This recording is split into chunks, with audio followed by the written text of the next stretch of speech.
Welcome back to a special edition of Inside Indiana Business with Gary Dick, Influential Indiana Women. I'm Sunny Lou Williams, founder and president of TechServ. Many Hoosiers are impacted by structural and systemic barriers to good health, infant and maternal mortality, environmental injustice, substance use disorder, mental health needs, COVID-19 vaccine hesitancy, access issues, violence, and much, much more.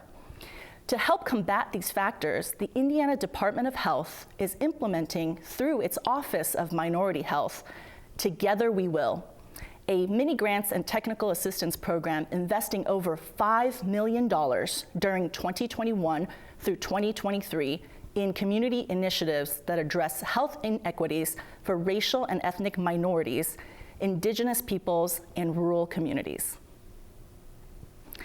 Joining me to discuss these concerns are Antoniette Holt, Executive Director of the Office of Minority Health at the Indiana Department of Health, and Purdue Healthcare Advisors Director, Melanie Cline. Welcome, ladies. So, Antoniette, tell us, how is this opportunity different from others, and what is the history of the Indiana Together We Will grant? So this opportunity is different because we've always worked on addressing the needs and concerns of those people that are underserved. And so because of recent highlights such as COVID-19 and different things that have happened societal-wise, there has become this opportunity that the CDC has given as far as resources to be able to provide that necessary bump to that community organization. So the CDC is giving out $2 billion all over the United States worth of resources to different states, and Indiana was fortunate to be awarded $34 million of that. And so from that, we have an opportunity to be able to address the needs and concerns of racial ethnic minorities and disparate populations and rural health areas to where we can be successful in making sure that health equity is resonated throughout. That's phenomenal. With the Indiana Department of Health at the helm supporting the grant administration of $34 million across the state, and especially $5 million into the program for community solutions with Together We Will. Melanie, tell us a little bit about how you're doing this massive strategic planning across the state.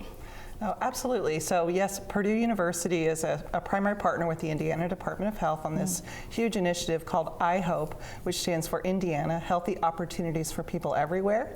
And we are engaging at Purdue in over 30 counties across the state of Indiana.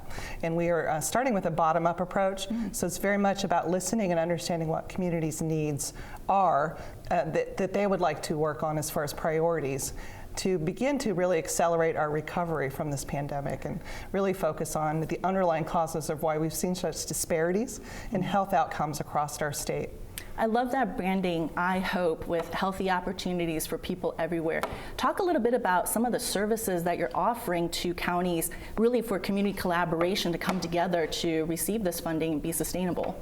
Yes, so we're starting with listening sessions to really understand basically what their needs are, and those will be followed by project management. We'll begin with strategy. So we will begin with strategy events, planning events for the community. That will be followed with process improvement, where my team of lean experts will come in and help communities build connections between agencies that may never have existed before to really build the wraparound services that we think will be necessary to address those disparities that are present in our communities. You talked about lean, process improvement, project management strategy. This sounds like a county business plan. So what are your visions, ladies, of what the actual impact of the programs will be in the counties?